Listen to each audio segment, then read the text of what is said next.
Welcome back, everyone, to Let's Play Fallout New Vegas. You're here with Raul on the feed, otherwise known as DraxxKraven, when he is finally joined by Raul Tejada. So, Raul, who are If we you? run, we might still catch Benny. Well, you might.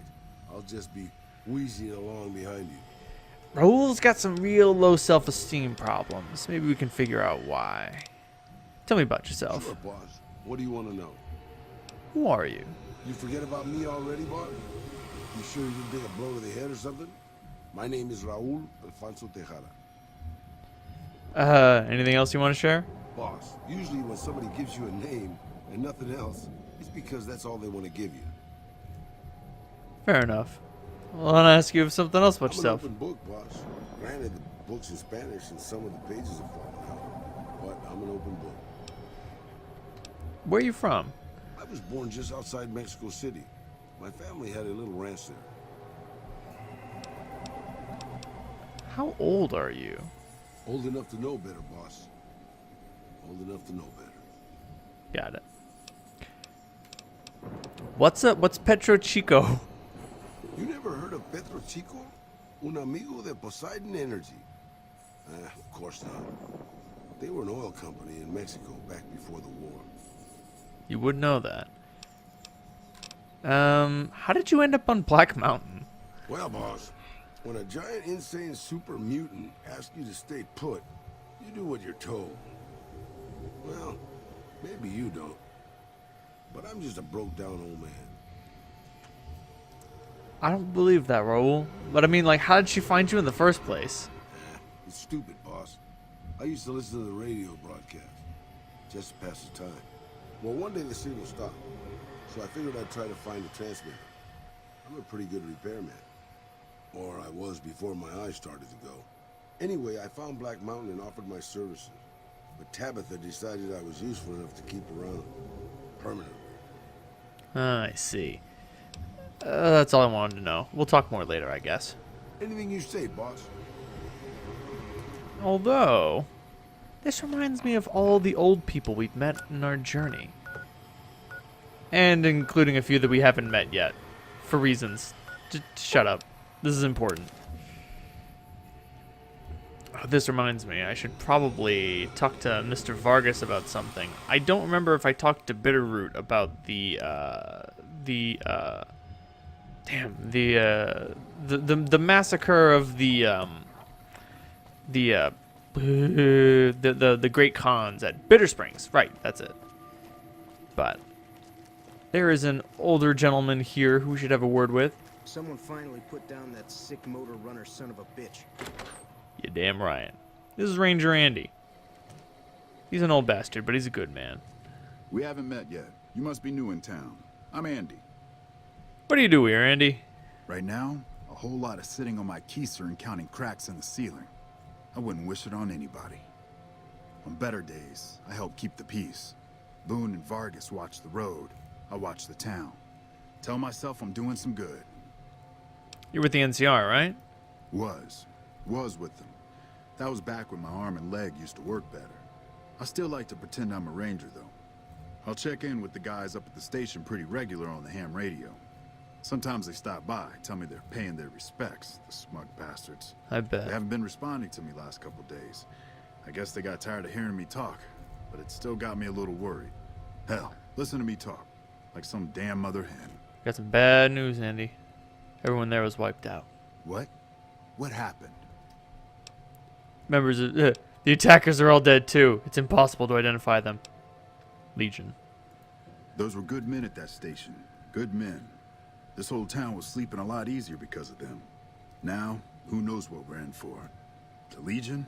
Christ. We'd be better off with raiders. Well, thanks for telling me. I know that knowledge didn't come without risk. Tell you what, I'll pay for what you did, but I'll do you one better too. There's a move we have in the Rangers for knocking an opponent off his feet. Saved my butt a bunch of times. Maybe it will for you too. Let me show you how it's done. You have learned the Ranger Takedown special move. Initiate a power attack while moving backwards, and you'll drop your opponent to the ground. Yeah, I really like how this game gives you unarmed techniques. We've got the Ranger Takedown and the Dirty Con trick. If we do something for Veronica, she'll teach us the Scribe Takedown too. Idolized in Novak. Thank you, Andy. That being said, a reckoning is not yet You'll complete. get the hang of that takedown. I had trouble learning it at first, too. It's tricky business. Tell me about the Rangers. They're the NCR's finest. A one-man platoon, each of them. You got a job where even thinking about it would scare a man senseless? That's when you bring in the Rangers. And if you see a squad of veterans, guys who are in their black armor, well, you won't find a more beautiful sight. What happened to your leg, though, Andy? Yeah, twice. Actually, the first time, it was more like half my body. Knocked me out of the Rangers. This time, it's mostly just reminded me how useless I've gotten. Come on, man. Tell me what happened. A few years back, we get a tip that some Legion slavers were holed up in this burnt-out house a few clicks from where we were stationed. We get there and it's deserted. No sign anyone's been there. I mean, nothing. As we're leaving, I hear something behind me. I turn around and there's this kid, just skin and bone, and he's looking up at us and he's scared half to death. Been hiding in a closet. What'd you do? I go to grab him out of there and I notice he's holding something in his hand. Something metal. He shuts himself back in the closet and that's when I see the grenade he's left by my feet. They do it a lot, the Legion, using kids. They know we'll hesitate. Anyway, that was the first time. Second time I fell down those stairs in front of the motel. Just in case I got to thinking I'd put it all behind me. Your body's injured, but not your mind. You're not useless, Andy. But don't kid yourself. You're not the man you used to be. People don't exactly line up to find out what's in my head. Can't remember the last time someone suggested I knew something worth knowing. You know, maybe there's something I can do for you. Since you've gone to all the trouble of flattering a crippled old soldier, there's a move we have in the Rangers for knocking an opponent off. Yeah, I already Let me know show it. you. Ah, I learned it twice. The mega takedown. Anyway, that's all for Andy. Why'd we have a chat with him? Hey, boss. Can I ask you something? No reason at all. What do you think of guys like Ranger Andy? He seems like a decent guy. That wasn't what I meant, really. I mean, guys who have a world of experience doing what they do, but have to give it up because they're getting old and slow or too injured.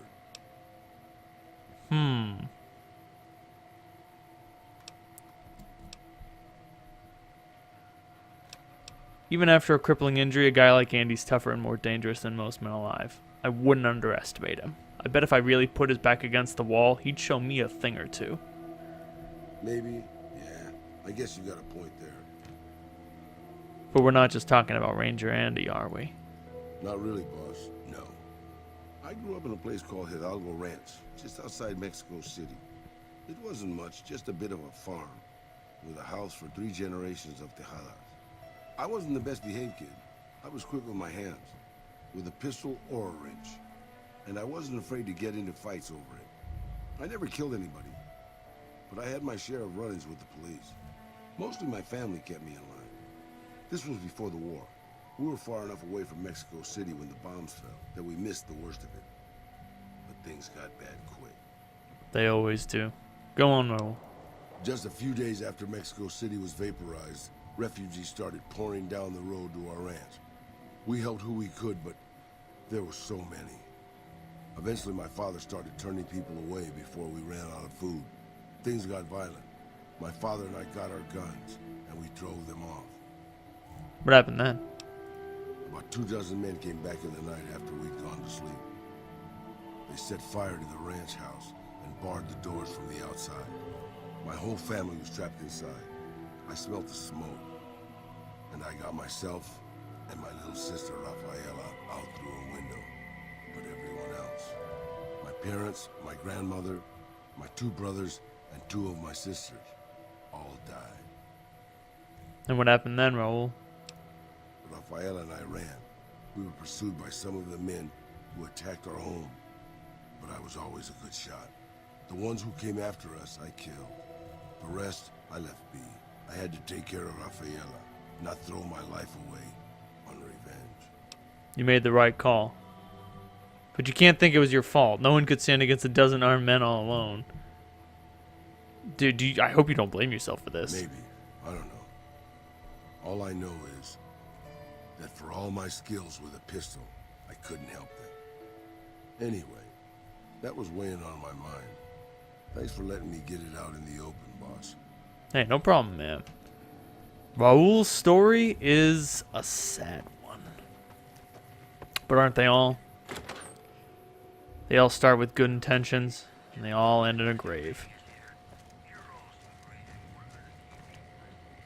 Mr. Vargas. Do you have any luck with the ghouls? I'm counting on you. Oh shit, did I not turn this quest in? Yeah, no, it's all good. Really? Unbelievable, man. I knew that wasn't gonna be easy. But I had a good feeling about you. You look like you've been through a lot. Let's talk about something else, though. Sure thing. Who are you? What do you protect the town from? You name it. Anything that comes within 1,000 yards that looks like trouble. Lately we've been getting ghouls, coming from the road to... Yeah, I know. Who's Boone? Boone's a sniper, same as me. Used to spot for him when we were enlisted with the NCR. After we got out, I talked him into settling down here. So, here we are. I'd introduce you, but we're not so friendly right now. That's a good question. Why are you on bad terms? Me and his wife, we didn't see eye to eye on some things. We had some pretty big arguments. One day, she turns up missing, and he hasn't said a word to me since. What did you and Boone's wife argue about? And you name it.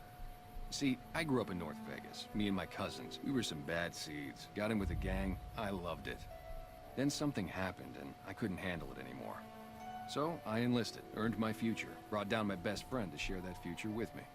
And here was this woman, who was too good for it, trying to take him away. So yeah, I didn't see eye to eye with the bitch.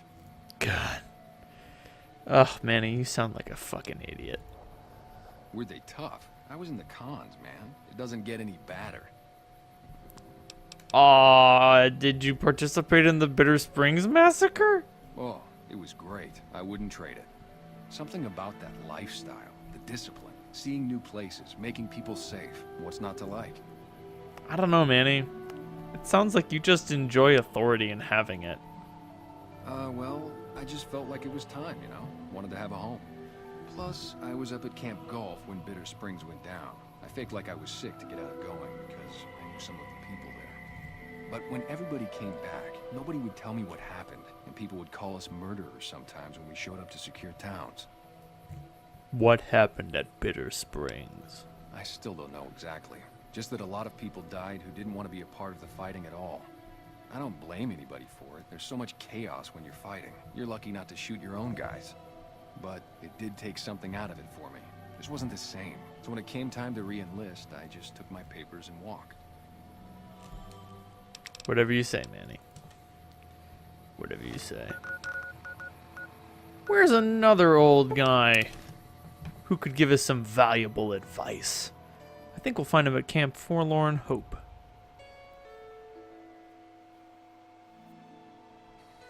Evening. Uh-oh. What? Oh no! Oh shit! Cessation of hostilities complete. Jesus. Fucking Cazador is flying into the camp. That's unusual. I hope they're still around. Here he is! Corporal Took some skills to Sterling! bring down that fiend. You done good. Thank you, Sterling. Seen anything suspicious around here? As a matter of fact, it's funny that you'd ask. A couple nights back, I was on watch in the yard. Got myself a habit of looking all around, not just where I'd expect to find trouble. Old habit, but it saved my hide on occasion. Round about 1 in the morning, I spied some lights in the control tower. Now that's the 3rd time I've spied those lights, mind you. And every time I ask about it, they tell me the place was empty. I'm just saying, didn't look empty to me. If you don't want to check that console back at Camp McCarran, Sterling knows what's going on. No trouble at all. Might be nothing. Couple frisky young folks looking for a quiet place to snuggle up. That light is mighty consistent. Always there at 1 a.m. Might be worth a look. Interesting rifle you got there. Lever action, right? I call her the Long Carabine. Didn't always have the scope. I added that myself. Been shooting with her so long, couldn't bring myself to toss her away. Would have felt guilty to part with the old girl. The other snipers used bolt action, but Gore bets reckoned it didn't matter none if I was different, so long as I could hit my targets. Have you always been with the 1st Recon? Used to be a ranger, One of the first they sent out east back before we took the dam. Observation and reconnaissance. We took the lay of the land, checked out the locals, and kept ourselves inconspicuous. A couple friends of mine were the first to scout the dam. That was back in '73, if I recall. A lot of those rangers are dead now. Vegas always chewed men up. It's just a little more literal nowadays. Why'd you leave the Rangers? Well, that wasn't really a matter of choice. Got myself caught by legionaries up near Malpay. They had themselves some fun with me. Mangled my hands and feet pretty good. Wasn't much good with the pistol after that. Wasn't gonna be trekking across the waste on any more long scouts either. How'd you manage to escape Malpay? Caesar's boys figured I wasn't going anywhere after what they'd done to me. So they didn't bother tying me up. Big I crawled mistake. out there on my elbows and knees. Must have looked a sight. Then I rolled down an embankment into the Colorado. I guess I had a mind to drown rather than give Caesar's boys the satisfaction of killing me. But a couple rangers happened to be watching from across the river. They jumped on in and pulled me out of there. Lucky break, they said. How long you been stationed here? Going on 6 months now, but I reckon we'll be moving out soon enough. Can't talk about the details. Of course. Till then, we'll man the towers and keep an eye on the fiends. We've had more than our share of trouble from their direction. Whole thing smells of Caesar to me. Of course, that's just guesswork. But I'd still bet a few caps he's stirring up the locals against us. Makes sense. Makes sense. The problem with that is, though, if you start using your caps to support the fiends, you'll have to put them down when you take over. Always a pleasure. Keep yourself safe. Right on, Sterling. Got a second to talk, boss? Always, Raul. What's on your mind? Meeting Corporal Sterling. Well, it kind of got me thinking. Here's a guy that's been beat all to hell, right? I mean, he could have retired from the service, but instead he signs back on and does what he can. You think he did the right thing?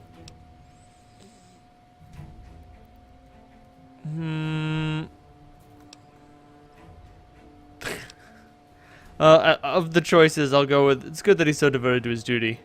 You think so, boss? Because I remember a time when a lot of people stuck to their duty no matter what. It ended with nuclear bombs falling on my hometown. Talking about the Great War. What do you want to talk about? After the fire, I knew my sister and I couldn't stay at Hidalgo Ranch anymore. The refugees still wanted me dead. They even put a bounty on me. I remember how scared Rafaela was. I told her if she came with me, we'd see the vaqueros. She used to love the rodeo, especially the trick rider. We figured maybe we could find help in Mexico City. We were young. We didn't know what had happened, really. We didn't understand about the bombs. So it was basically annihilated, but it was all you knew. You didn't know what a nuclear weapon could do. I don't think it was as hard hit as DC or Bakersfield, but it was bad enough. By the time we got there, the city was a radioactive ruin. Still, the city was full of looters, already forming into the beginnings of raider tribes. Crime was bad before the war, but now it was a nightmare. We were living like scavengers, scraping by on what little food we could find, always looking for medicine for my burns. And then, of course, the radiation started to kick in, turning me into this handsome devil you see before you. Sounds pretty bad. You're a poet of understatement, boss. But there were moments it was almost worth it. I still remember finding that novelty costume shop. I was just looking around for something I could slice up to wrap my burns when I saw the vaquero outfit hanging on the rack, like it hadn't been touched. I took it, not like anybody else needed it, you know, and wore it back to our camp.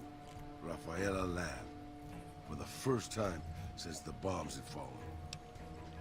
I mean, wasn't it dangerous to be dressed so noticeably? It was. I started to build up a legend. Sometimes it headed off trouble, but most of the times it just started more. Young punks looking to prove themselves would come looking for me, but my eyes were sharp and my guns were quick.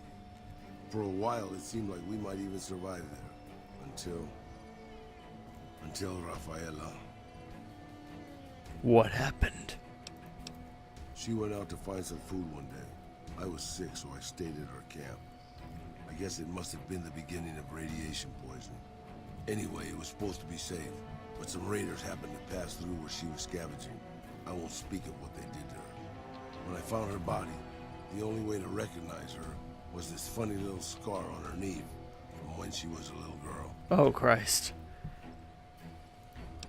Terrible doesn't begin to cover it, boss. I let my whole family down. First the ranch, now Rafaela. I was the last Tejada. I guess maybe I went a little crazy then. I took my guns and went back to that market. I didn't have many bullets, but I had enough. After the raiders were dead, I salvaged what I could from the store. I was tired. I just wanted to be alone forever. So what'd you do? This is some real Danny Trejo fucking shit. I left Mexico City behind. I made my way out to the Gulf Coast. Eventually, I found an old Petro Chico refinery nobody had claimed.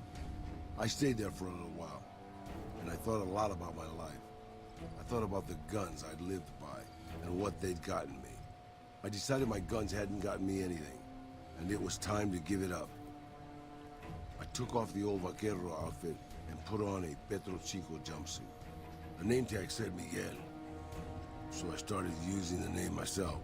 Eventually, I made it to Arizona. That's another story, boss. We'll figure out... Starting combat. Just kidding. Anticlimactic. We'll figure out the end of this story next time on Let's Play Fallout New Vegas. Good night, everyone.